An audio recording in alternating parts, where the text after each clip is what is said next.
అన్న ఏం చెప్పమంటావు అన్న, కళ్యాణ్ రామ్ కెరీర్లోనే మంచి హిట్ అనమాట. నిజం చెప్తున్నాను, బింబిసార్ తర్వాత ఆ రేంజ్ హిట్ అంటే ఇదే అనమాట.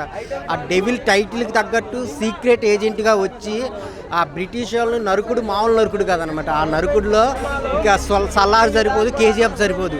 10 నిమిషాలు టైం ఇస్తే చాలు కళ్యాణ్ రామ్కి సినిమాలో సునామీ సృష్టించాడనమాట. అంత బాగున్నాయి ఫైట్స్ అయితే. ఆ కెరీర్లో ఇంత ఈ ఫైట్స్ ఉన్నట్టు ఇంకెక్కడ ఏ సినిమాలు లేవు. చాలా అంటే చాలా బాగుంది. సో సుభాష్ చంద్రబోస్ గురించి వచ్చిన సినిమా, ఆ రైట్ హ్యాండ్ త్రివర్ణ క్యారెక్టరు చాలా అంటే చాలా ట్విస్టులు ఉన్నాయి సినిమాలో. సో మెయిన్ ఇంటర్వెల్ తర్వాత క్లైమాక్స్ నుంచి అయితే మీరు సీట్లలో ఎవరు కూర్చోరన్న, నిజం చెప్తున్నాను.